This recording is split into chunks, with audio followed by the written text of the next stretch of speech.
Hello बेटा। Mayank. Hello. हाँ जी। कैसे हो बेटा? मैसेज मिल गया था आपको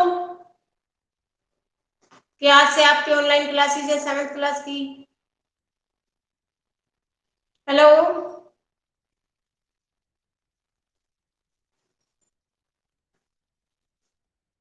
थोड़ा सा 2 मिनट वेट करते हैं, बच्चे आ जाते हैं, फिर उसके बाद अपना स्टार्ट करते हैं। ओके। हेलो। हाँ जी, आज हमारा ज्योग्राफी का लेसन 5 जिसका नाम है जल, 7th क्लास का आज हम स्टार्ट करने जा रहे हैं। ओके। हाँ जी मयंक। हेलो। म्यूट से हटाओ अपने आप को। मयंक। चलो स्टार्ट करें।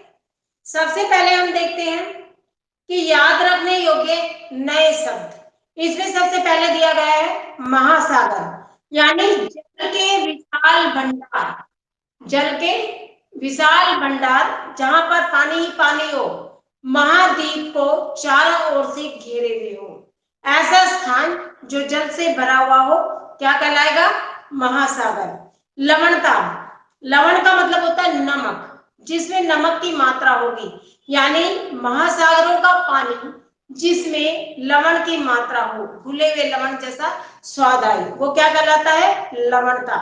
लहरें किसे कहते हैं? पवनों के प्रभाव या अन्य प्रभाव से, कोई भी प्रभाव हो उसके कारण महासागर का जो जल होता है वो अपनी जगह पर कभी ऊपर चढ़ना और कभी नीचे उतरना शुरू कर दे, यानी ज्वार और उतार, चढ़ाव और उतार की जो एक प्रक्रिया होती है उसे हम कहते हैं लहरें। पानी का ऊपर चढ़ना, पानी का नीचे उतरना। महासागरीय धाराएं कौन सी होती हैं? स्थायी पवनों के प्रभाव से समुद्री जल का एक निश्चित दिशा की ओर बहना। मयंक, समझ आ रहा है बेटा? आवाज क्लियर आ रही है? भरत वगैरह को मैसेज नहीं मिला? आपके पास फोन आया होगा ना बेटा? हाँ जी, आपकी रोज 11:45 पे आपकी लाइव क्लास होगी। आज के बाद वीडियो नहीं भेजी जाएगी बेटा आपको, ठीक है? ये उससे ज्यादा बढ़िया क्लास है। जो भी आपके लिंक में हो ना, उनको बेटा आप बोल देना, ठीक है? 1 मिनट, कोई फोन आ रहा है। हेलो। हेलो।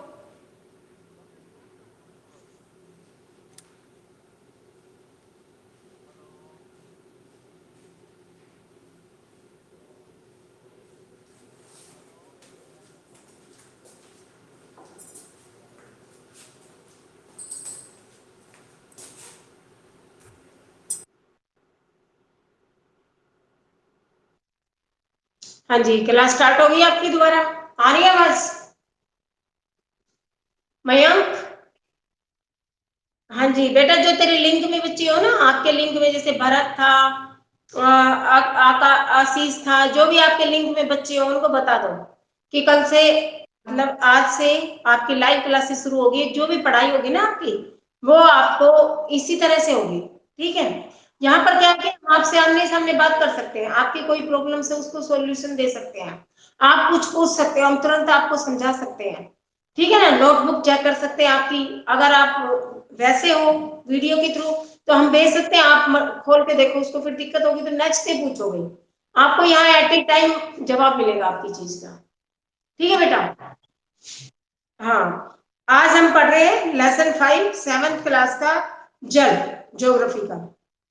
जो याद रखने वाले कॉलम में आ जाओ आप, अपनी बुक निकाल के, ठीक है? ज्वार भाटा चंद्रमा के गुरुत्वाकर्षण के फलस्वरूप, यानी चंद्रमा का जब गुरुत्वाकर्षण होता है, अपनी तरफ वो खींचता है, तो महासागरों का जो जल होता है वो सर्वाधिक ऊंचाई पर, जब चंद्रमा की वजह से गुरुत्वाकर्षण बल उत्पन्न होता है तो उसकी वजह से जो समुद्रों का जल होता है वो ऊपर की ओर उठता है, तो उस ऊपर उठते हुए जल को हम क्या कहेंगे, ज्वार, और नीचे जो निम्न स्तर पर जल चला जाता है उसको हम क्या कहेंगे, भाटा। तो ज्वार और भाटा जो भी होता है ये समुद्री क्षेत्रों में ज्यादा होता है, जहां पर पानी ऊपर चढ़ेगा, किसके कारण चढ़ेगा, गुरुत्वाकर्षण बल के कारण।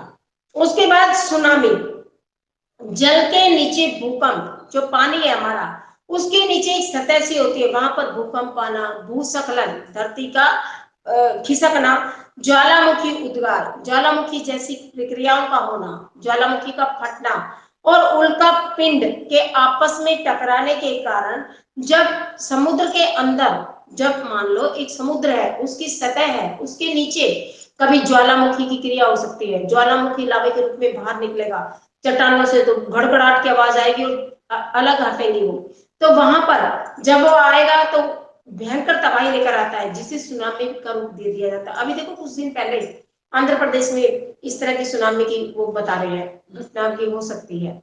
जो समुद्री एरिया होते हैं ना, समुद्र के आसपास, वहां पर इस तरह की क्रियाएं ज्यादा होती है, भूस्खलन, चट्टानों का खिसकना, ये आपका सुनामी, चट्टानों में ज्यादा हलकंप होना, उल्का पिंडों के टकराने के कारण होती है ये सब। क्लियर हो गया आपको याद रखने वाले नए शब्द आ गए समझ? हेलो मयंक, हाँ जी बेटा, आ गए समझ इतने? महासागर, लवणता, लहरें किसे कहते हैं, महासागर की धाराएं किसे कहते हैं, ज्वार भाटा क्या होता है, और सुनामी किसे कहते हैं। सुनामी समुद्र में आने वाले तूफान को कहते हैं, जब भूकंप आता है, चट्टानें खिसकती हैं या फट जाती हैं, ज्वालामुखी बाहर आता है, तो सागर में हलचल होती है, जिसके कारण लहरें बहुत तेज गति से इधर उधर ज्वार ये रूप में उत्पन्न होती है। ठीक है बेटा, सुन लो, वैसे मैंने बताया है, देख लो एक बार। महासागरीय धाराएं स्थायी पवने, यानी जो पवने हर एक विशेष मौसम में हर साल बहती हैं, उनके प्रभाव से सतहों, सतहों का मतलब होता है कोई भी सतह हो, वो समुद्र तल की सतह हो या पृथ्वी की सतह हो, एक जो ये सपाट जगह होती है, गहरे समुद्री जल का, ये वैसे यहाँ पर जो महासागरीय धाराएं है, ये सतह महासागरों की बता रहा है, जो महासागर के अंदर चट्टानें होती है ना, उसकी सतह को, गहरे समुद्री जल का एक निश्चित दिशा में लगातार बहना, मान लो समुद्र है, उसकी जो सतह है उस पर एक ही दिशा में पानी का बहता रहना क्या कहलाता है, महासागरीय धाराएं। उनको महासागरीय धाराएं क्यों कहते हैं, क्योंकि वो महासागर के अंदर है और धाराएं एक ही दिशा में बह रही है, इसलिए वो महासागरीय धाराएं कहलाती हैं। आ गया समझ? आ गया मैं? हाँ, अब हम आगे चलते हैं अपने टॉपिक पर, जल। लेसन की रीडिंग स्टार्ट करते हैं, कीजिए। पर्यावरण के, आप बुक पर बेटा आज की डेट डालो, पहले तो आज की डेट डाल दो कि आज की डेट से हमने 5 तारीख से अपना टॉपिक स्टार्ट किया था, कौन सा, जल वाला। ठीक है बेटा, और आज हमने पढ़े हैं कॉलम में याद रखने वाली चीजें, सभी आपको ये याद करनी है और लिखनी है फिर नोटबुक में। बेटा आप वीडियो से काम उतार रहे थे अब तक मयंक? हाँ वो काम पूरा कर लेना, आपकी नोटबुक लेंगी मैं किसी दिन चेक करने के लिए सभी बच्चों की। ठीक है बेटा, पर्यावरण के 3 संघटक कौन कौन से, पर्यावरण के संघटक लिखते जाना मेरे साथ साथ, जो मैं लिखवा रही हूँ। पर्यावरण के कितने संघटक होते हैं, 3 संघटक, यानी पर्यावरण की उपस्थिति इन 3 चीजों पर मौजूद हो सकती है। पहला कौन सा, स्थलमंडल। स्थलमंडल कौन सा होता है, जिस पर हम रहते हैं, हम जीवन को जीते हैं, विभिन्न क्रियाकलाप करते हैं। स्थलमंडल, स्थल यानी थल, धरती का वो रूप जिस पर मनुष्य रहता है, खाता है, नहाता है, धोता है, काम करता है, संस्थाओं का निर्माण करता है, संस्थाओं में काम करने के लिए जाता है, विभिन्न जो क्रियाकलाप है वो स्थल मंडल पर होते हैं। जीवन जो है वो स्थल मंडल पर संभव है। दूसरा है वायुमंडल, ठीक है, स्थल मंडल और जलमंडल, और तीसरा है वायुमंडल। आप लिख लो इसको, पृथ्वी के 3 संघटक कौन कौन से हैं? अगर क्वेश्चन आ जाए तो आप लिखोगे पृथ्वी के 3 संघटक स्थलमंडल, जलमंडल और वायुमंडल है। इतना क्लियर हो गया आपको? हाँ जी बेटा, हेलो, हाँ उतार रहे हो ना साथ में? उतारते जाओ बेटा इसको, उतारो जल्दी से। लेकिन जलमंडल का अपना विशेष महत्व है। देखिए आज का जो टॉपिक है हमारा जल, तो आज जल से, जलमंडल से रिलेटेड बातें होंगी जो भी होंगी। यद्यपि जीवमंडल की उपस्थिति के लिए तीनों ही परिमंडल आवश्यक है। तीनों कौन से? स्थल, जल और वायु। जब भी जीवमंडल, जीवमंडल कौन सा? जिसमें पौधे होते हैं, वनस्पतियां होती हैं, मनुष्य होते हैं, प्राणी होते हैं, जीव जंतु होते हैं, ये सब क्या है? जीव मंडल है। वृक्ष हो, पुष्प हो, ये सब जीव मंडल में आते हैं। जीव मंडल की उपस्थिति के लिए तीनों ही मंडल जरूरी है। स्थल मंडल के बिना कहाँ ये पनपेंगे, इनका विकास ही नहीं होगा। और स्थल मंडल के साथ साथ वायुमंडल भी जरूरी है, जहां से विभिन्न प्रकार की गैसों की प्राप्ति होती है। ठीक है, किंतु जल मंडल का विशेष महत्व है। किस लिए? कि मान्यताओं एवं प्रमाणों के अनुसार ऐसा माना गया है कि पृथ्वी पर सबसे पहले जो उत्पत्ति हुई ना मनुष्य की, वो जीव मंडल की जो भी उत्पत्ति हुई वो समुद्र के किनारे हुई। कहा जाता है, अगर आपने कभी किसी बड़े बुजुर्ग से सुना हो तो एक स्टोरी है छोटी सी, मैं बताती हूँ आपको। जब ब्रह्मा जी ने सबसे पहले सृष्टि का निर्माण करने की बात दिमाग में आई देवताओं के आग्रह पर, तो उन्होंने सबसे पहले समुद्र के किनारे 2 इंसानों को प्रकट किया, मनुष्य और समृद्धि, जिनसे आज ये पूरा संसार बना हुआ। ऐसी पौराणिक कथाएं हैं। ये कहते हैं कि मनुष्य का जन्म सबसे पहले समुद्र के किनारे 2 व्यक्ति मिले थे, ब्रह्मा जी ने इनको उत्पन्न किया था, मनु और समृद्धि, जिससे पूरे संसार की रचना हुई। तो यही कहा जाता है कि सबसे पहले जीवों की, जो मनुष्य की जो उत्पत्ति हुई है वो कहाँ हुई? समुद्र के किनारे, जल के आसपास। इसलिए भी इसका महत्व ज्यादा है। समझ आ गया बेटा? हेलो, हाँ जी। उसके बाद जो पुराने प्रमाण है, जो मान्यताएं, जो हमारे रीति रिवाज है, जो कथाएं हम सुनते हैं, उनके अनुसार ये कहा जाता है कि जलमंडल में ही, जलमंडल के क्षेत्र के आसपास ही मनुष्य जीवन की शुरुआत हुई।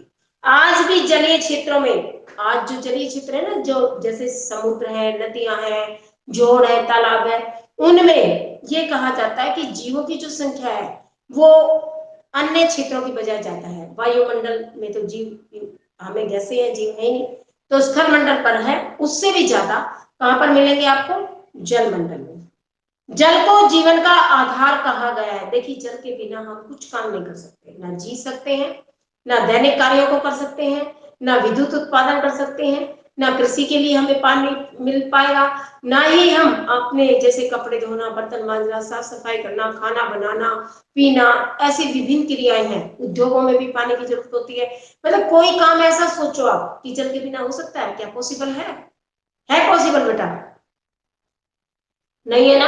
अगर एक दिन पानी नहीं आता है, एक दिन नल नहीं आए, काम चल जाएगा। 2 दिन नहीं आए, थोड़ा सा इधर उधर मांगना शुरू करते हैं। 3 दिन नहीं आए तो हड़कंप समझ जाता है। अगर 3-4 दिन नल नहीं आती है तो सारी व्यवस्था हमारे दैनिक कार्यों की बिल्कुल अस्त व्यस्त हो जाती है।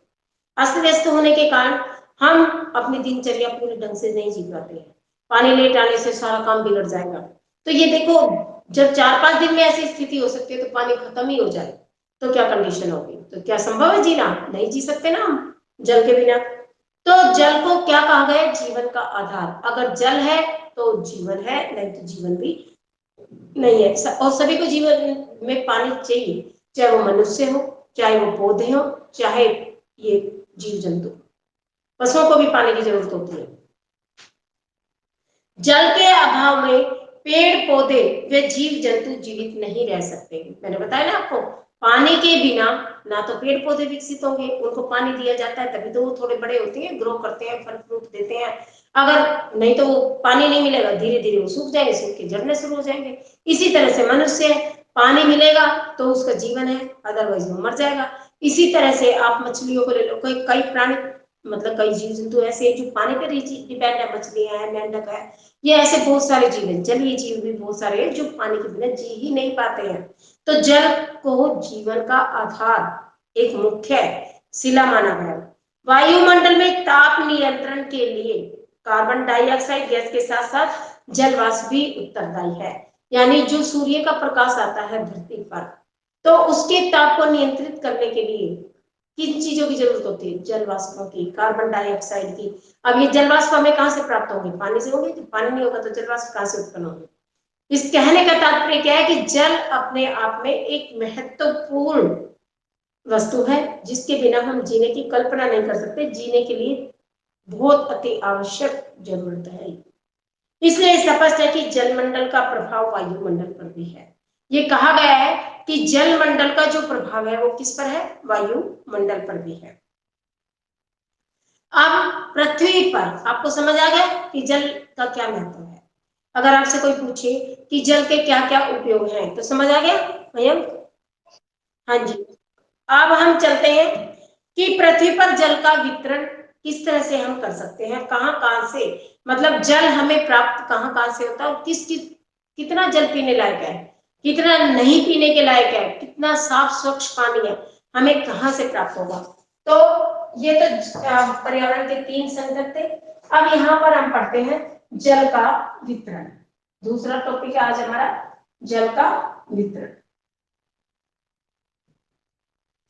आज आप अकेले ही हो, मैं फिर भी काम करा रही हूँ कि आपका नुकसान नहीं हो। ठीक है, आप इसको उतार लेना और लिख लेना। बाकी कल से बच्चे आएंगे तो और स्पीड से ज्यादा तरीके से काम करेंगे। ठीक है, समझ तो आ रहा है ना आपको? पृथ्वी पर जल का वितरण। अब हमें जल कहाँ कहाँ से मिलता है? वितरण का मतलब हम जल को कहाँ कहाँ से प्राप्त कर सकते हैं। तो एक सोचने की चीज है, जल हमें कहाँ से मिलेगा? जल वाली चीजों से। जल वाली चीजें कौन सी होगी? नदियां, तालाब, झील, ये सब स्रोत हैं जल के। नदियां,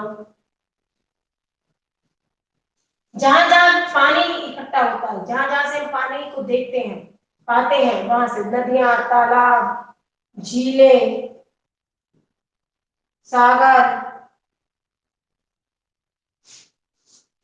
और हिम क्षेत्र, भूमिगत जल, कुएं, कुएं में आते हैं भूमिगत जल। और आप हैंडपंप वगैरह लिख सकते हो। कुएं, भूमिगत जल के स्रोत, कहीं से भी, मतलब कुएं के द्वारा निकाले, सबमर्सिबल से निकाले, हम हैंडपंप से निकाले भूमिगत जल, जो भूमि के नीचे पानी है। नदियों से, तालाबों से, झीलों से, सागर से, कुओं से, भूमिगत जल और हिम नदियों से हम जल प्राप्त कर सकते हैं। और हिम नदियां किसको? हिम का मतलब होता है बर्फ, और नदियां नदियां हैं बर्फ की नदियां। जब वो धीरे धीरे पिघल कर आती हैं तो वो हिम नदियां कहलाती हैं। हिम नदियों से हम पानी प्राप्त कर सकते हैं। इन इन रूपों में हमें पानी मिलता है। लेकिन इन सभी को सम्मिलित रूप से क्या कहा जाता है? इसी को जलमंडल कहते हैं। ये सारा क्या है? जलमंडल। इसी को हम जलमंडल कहेंगे। क्यों? क्योंकि ये जल का प्राप्त करने का स्रोत है। जहां से हमें जल मिलेगा वो कहलाएगा जलमंडल। अब जल हमें कहां कहां से मिलता है? जहां पर जल हम देखते हैं, नदियां हो गई, तालाब है, बारिश के दिनों में भर जाते हैं, जल के स्रोत ही तो है। नदियां भी तो जल बहा कर लाती है अपने साथ, हिमालय पर्वत से आती हैं, चाहे पठारों से आती है, अपने साथ पानी लेकर आते हैं। कई हिम नदियों के रूप में बहती है, कोई ग्लेशियर के रूप में बहता है। सब क्या है तो पानी के स्रोत। फिर ये जाकर कहाँ इकट्ठी होती है? समुद्र में। तो समुद्र सबसे बड़ा स्रोत हो गया, महासागर हो गए। और कुछ पानी हमें नीचे से मिलता है, जमीन के नीचे से, जैसे हैंडपंप के थ्रू हम खींचते हैं, सबमर्सिबल के द्वारा हम प्राप्त करते हैं, कुओं के द्वारा हम प्राप्त करते हैं, उसको हम कहते हैं भूमिगत जल। क्लियर इतना बेटा? ठीक है। अब धरातल के 71% भाग पर जल का विस्तार है। यानी पृथ्वी पर, धरातल का मतलब है पृथ्वी, उस पर 71% हिस्से पर जल है। और 29 जो परसेंट है इस पर थल है। ये थल भाग है, यानी 30 से भी कम ऐसा भाग है जिस पर हम रहते हैं। 71% भाग पर जल है। इसके साथ साथ दक्षिण गोलार्ध में जलीय क्षेत्र अधिक है, जबकि उत्तरी गोलार्ध में स्थलीय। देखो यहाँ कहने को 29% थल है और 71% जल भाग है, लेकिन एक चीज और उसने दी है, दक्षिण गोलार्ध में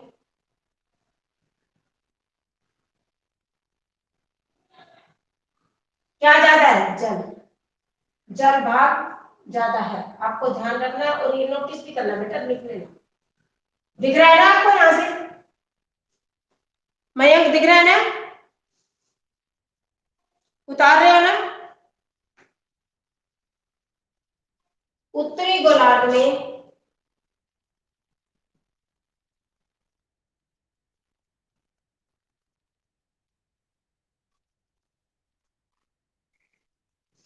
स्थलीय भाग ज्यादा है, ठीक है।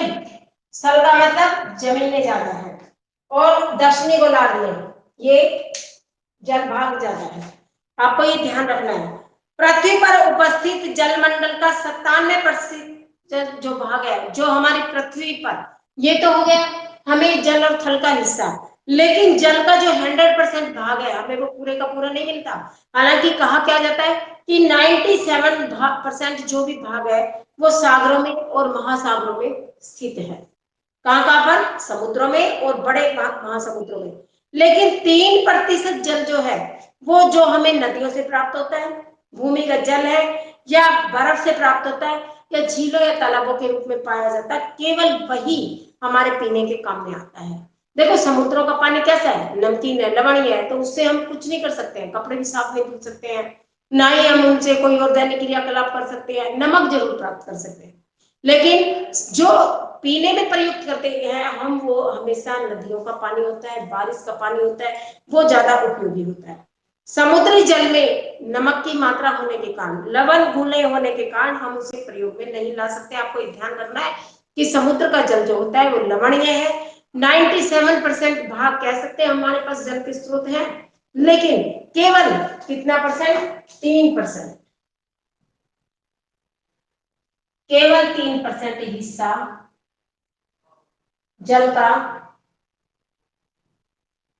सही है, जिसे हम यूज करते हैं, वो हम प्रयोग में ला सकते हैं।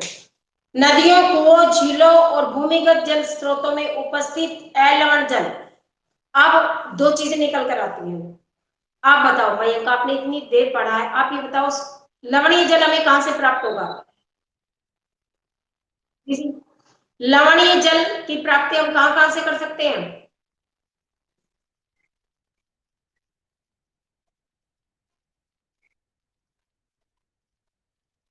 लवणीय जल किसको कहते हैं, लवणीय, लवण का क्या, नमक का स्वाद आता हो, नमक हो, ऐसा जल हमें कहां प्राप्त होगा बेटा। वेरी गुड, क्यों,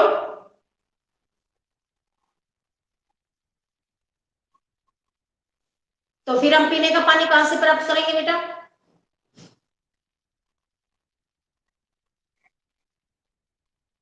शाबाश बेटा, वेरी गुड वेरी गुड। कहां से मिलता है वो 3% हमें,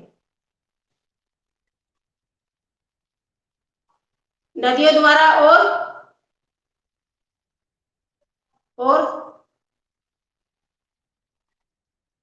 और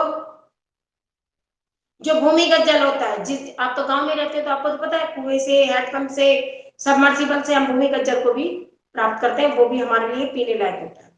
एक चीज ये बताओ मुझे कि जल हमें, अगर लवणीय जल है समुद्र से, तो क्या वेस्ट है, उसका हम कुछ नहीं कर सकते, बताइए।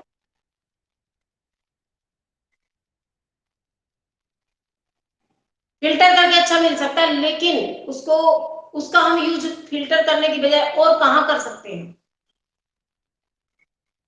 नहीं नहीं, हम समुद्र के जल से नमक बना सकते हैं। अब नमक तो पूरा देश खाता है ना, बिना नमक के तो एक ऐसा खनिज है ये नमक, जिस बिना खाने में स्वाद ही नहीं आता। अगर सब्जी में या किसी खाने की चीज में हल्का सा भी नमक कम हो तो हम खा सकते हैं, नहीं खा सकते ना। तो एक हमारे खाने का अहम पार्ट है नमक भी, जो हमें कहां से प्राप्त होता है, समुद्रों से। हाँ, समुद्रों से, महासागरों से, समझ आ रहा बेटा आपको, ठीक है। अच्छा, अब सबसे पहला क्वेश्चन ये बने कि पर्यावरण के संकटक कौन कौन से हैं? 3। शाबाश, आपने नोटिस कर लिया बेटा? हाँ जी। अब मुझे ये बताइए कि महासागर होते क्या, किसे कहते हैं हम महासागर? हम बार बार महासागर का नाम ले रहे हैं कि महासागर से ये चीज प्राप्त होती है, है क्या ये महासागर?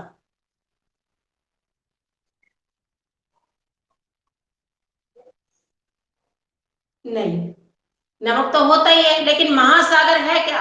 जल का बहुत बड़ा भंडार, बहुत बड़ा विशाल जल का भंडार, जिसमें सारी नदियां आकर मिलती है, कोई कहीं से आकर गिरती है, कोई नदियों का आखिरी स्थान समुद्र होता है। ठीक है, तो उसमें आप देखो कितना पानी, कितनी नदियां हमारे देश में, सारी आकर किसी न किसी जगह पर गिरती है। हमारे देश में कितने सागर हैं? आपको मैंने पढ़ा है, कितने सागर, महासागर बताओ कितने हैं बड़े? हिंद महासागर, बंगाल की खाड़ी और अरब सागर, ये तीनों हमारे देश में स्थित हैं। ये बड़े महासागर है, ठीक है बेटा। ये ऐसे सागर है जिनके समुद्री रास्तों से होते हुए हम विदेशों तक भी जा सकते हैं, ठीक है। हाँ, आप पढ़ रहे हो ध्यान से, बहुत अच्छी बात है। और जो मैंने क्वेश्चन पूछा आपने तकरीबन 99% आपने आंसर दिए बेटा, वेरी गुड। इसी तरह से अपनी कीप इट अप, अपनी स्टडी को जारी रखो, आपका नुकसान नहीं होगा, आगे चल के बहुत अच्छी एसएस हो जाएगी आपकी स्ट्रॉन्ग। और जो आपका दोस्त मयंक है, कौन कौन है आपके दोस्त? और एक अभी बच्चा जो आया था ना, जिसका एडमिशन हुआ था अभी नया, लेट आया था, जो आर्मी में है, जिसके फादर, शुभम है, क्या नाम है उसका, शुभम है कोई, करता था। हाँ, उसको बोलना, उसकी भी एसएस अच्छी है, उसकी कैचिंग पावर अच्छी है, उसको भी बोलना बेटा क्लास ज्वाइन करो। अब तो घर से करनी है, ठीक है बेटा। नदियों को, झीलों और भूमिगत जल में जो जो भी जल प्राप्त होता है वो हमें शुद्ध जल होता है, साफ जल होता है। लेकिन देखो कितनी हैरानी बात है, हमारे देश में इतनी नदियां हैं, फिर भी हमें केवल 3% पानी ही साफ मिलता है, 97% पानी हमारे यूज का नहीं है। क्योंकि अगर हम खारे पानी से खेती करते हैं तो पौधे भी खराब हो जाते हैं, उतना उत्पादन नहीं कर पाएंगे। हर जगह हमें अच्छा साफ सुथरा पानी चाहिए, जो केवल 3% है। और जिसको भी आजकल हम बिल्कुल मतलब लापरवाही से यूज करते हैं, तो धीरे धीरे जो भी भूमिगत जल है उसके स्रोत कम होते जा रहे हैं। जो नदियां हैं ये मानसून पर आने पर ज्यादा बहती है, या हिमालय की नदियां हैं वो सदा नहीं रहा है, बर्फ पिघलती रहती है और बहती रहती है। लेकिन फिर पूरे उसको तो वो नहीं कर सकते ना हम, पूरे देश की जरूरतों को तो हम पूरा नहीं कर सकते। उद्योगों में भी पानी लग रहा है, कारखानों में भी लग रहा है, हमारे घरों में भी जाता है, खेतों में भी जाता है। तो पानी के बिना तो हम कुछ कल्पना ही नहीं कर सकते किसी भी चीज की। तो इसलिए एक शिक्षा और मिलती है हमें कि पानी को बहुत सोच समझ कर खर्च करना चाहिए, बहुत ही ऐसे नहीं कि हम नहाने चले गए, टैप को खोल दिया, पानी बिखर रहा है, बिखरता जाए, जितना हमने यूज कर लिया वेस्ट कर दिया। आप ऐसे इलाकों को देखो, राजस्थान है, पश्चिमी गुजरात है, जहाँ के लोगों को पीने को भी पानी नहीं मिलता है। तो हमें सबको देख के, और कौन करेगा ये सब उपाय, हम ही तो करेंगे। इंसान ही तो बुद्धिजीवी है, इंसान सब कुछ कर सकता है अगर उसको ये समझ आ जाए। तो आप छोटे बच्चे, जब आपको यही चीज अभी समझ आ गई कि कितना पानी साफ सुथरा और कितना बेकार है, तो हम धीरे धीरे पानी को बचाने की तरफ बढ़ेंगे ना, पानी को सेव करने की सोचेंगे। अंतरिक्ष से अब एक नेक्स्ट टॉपिक और नेक्स्ट क्वेश्चन उठता है, अंतरिक्ष से देखने पर पृथ्वी नीले रंग की क्यों दिखाई देती है? आपने 6th क्लास में भी पढ़ा था बेटा, क्यों दिखाई देती है, याद है कुछ? हाँ जी बताओ। हाँ, और ऊपर से जब हम देखते हैं, जब हम ऊपर से देखते हैं, ऊपर से कहां से? अंतरिक्ष से, आकाश से। जब हम पृथ्वी की तरफ देखते हैं तो जल की अधिकता होने के कारण नीला नीला रंग सा दिखाई देता है, जिसके कारण हम क्या कह सकते हैं कि ये जो पानी है, ये नीला, जो हमारी पृथ्वी है ये नीला ग्रह है। इसको हम नीला ग्रह के नाम से इसलिए बुलाते हैं। 1 मिनट बेटा, खाना को इंटरनेट कनेक्शन कट गया बता।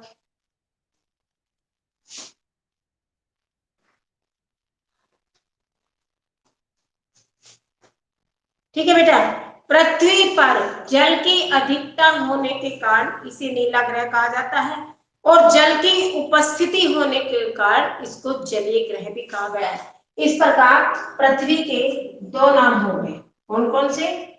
पृथ्वी के एक तो जलीय ग्रह, क्यों? क्योंकि यहाँ पर जल दिखाई देता है। जल की जो भी सतह है वो सब पृथ्वी पर ही है। महासागर देख लो, नदियां देख लो, झीलें देख लो, तालाब देख लो, कुछ भी है वो सब क्या है? पृथ्वी पर है, थल मंडल पर। इसलिए इसको जलीय ग्रह कहा जाता है। और नीला ग्रह, नीला ग्रह क्यों कहा जाता है? क्योंकि इस पर 70% के लगभग जल ही जल है, और अगर हम इसको ऊपर से देखते हैं तो जल नीले रंग का दिखाई देता है। जल की नीले रंग की अधिकता के कारण इसे नीला ग्रह कहा गया है। सभी ग्रहों में केवल पृथ्वी पर ही जलमंडल, आपको ये भी ध्यान रखना है, जल जो है वो पृथ्वी पर ही है, किसी न किसी रूप में मिले, चाहे वो नदी के रूप में मिले, चाहे झील के रूप में मिले, चाहे तालाब के रूप में मिले, चाहे वो हमें किसी भी रूप में भूमिगत जल हो, वो हमें मिलेगा कहां पर? केवल पृथ्वी पर। पृथ्वी पर ही जलमंडल है, वायुमंडल में जल नहीं है, आपको ये ध्यान रखना। आज हम इतना ही टॉपिक करेंगे क्योंकि आज अकेले आप हो, ठीक है बेटा?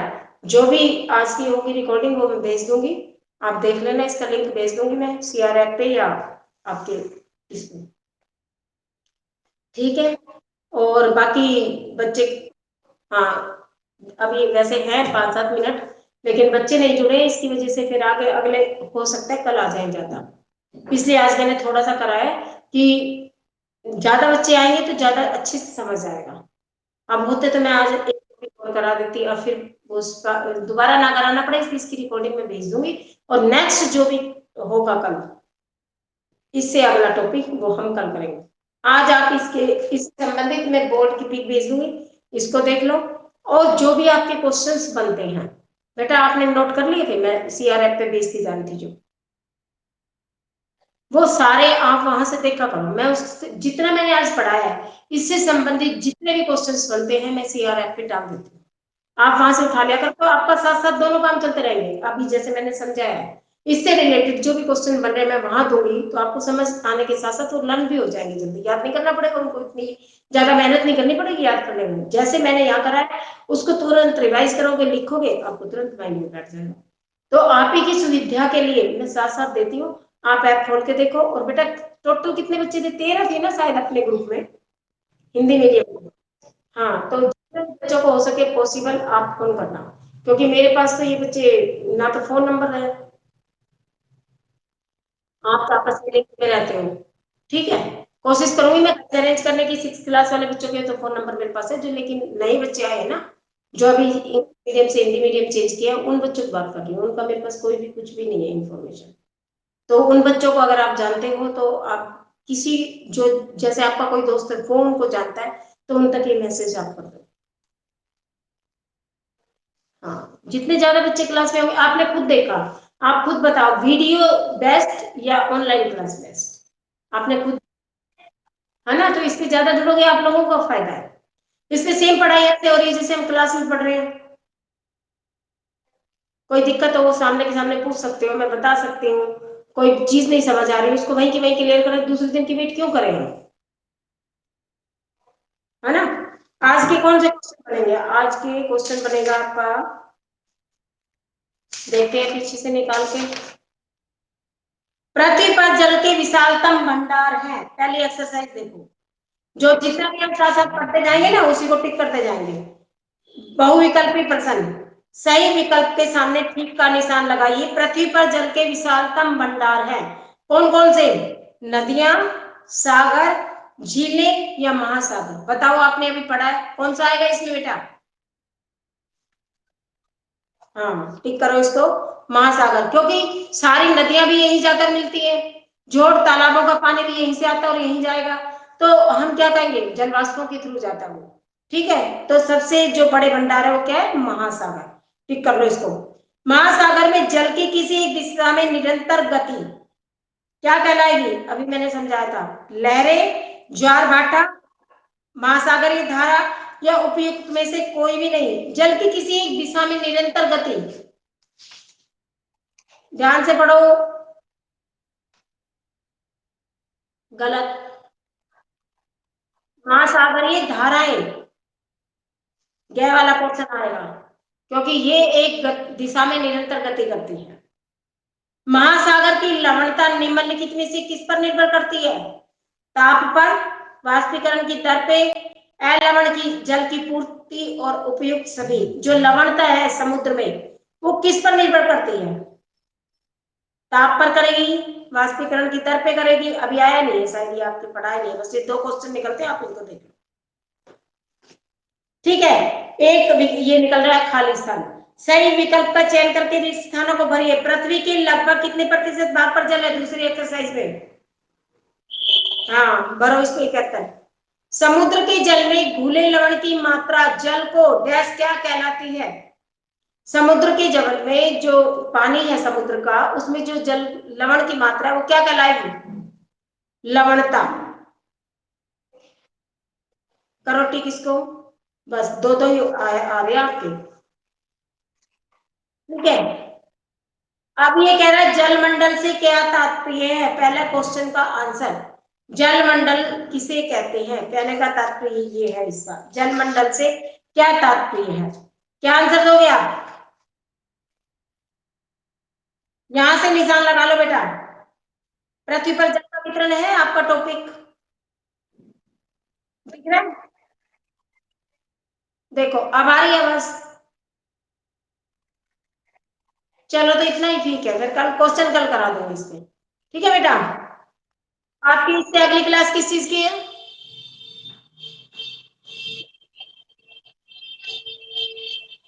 एसएस का टाइम तो आप नोट कर लो, डेली आपकी 11:45 पे शुरू होकर आपकी 12:25 तक रहेगी। ठीक है बेटा? हाँ, आपकी क्लास का टाइम भी ओवर हो गया है, 2-1 मिनट है। और कोई चीज पूछनी हो फिर भी मैं इससे संबंधित जो भी क्वेश्चंस बनेंगे वो कल करा दूंगी, क्योंकि अभी आज बच्चे भी कम है ना, तो कल मैं बुक में निशान लगाऊंगी। जब आप कल पढ़ने बैठोगे अपनी बुक, रफ कॉपी और फिर नोटबुक साथ में लेके बैठना। फेयर की तो फिर भी चलो आप बाद में कर सकते हो, लेकिन रफ नोटबुक आपके पास होनी चाहिए। बुक होनी चाहिए, रफ नोटबुक होनी चाहिए, पेंसिल, इरेजर और कटर, तीनों चीजें साथ में लेके बैठनी है आपने। ओके बेटा? हाँ, now you can leave out.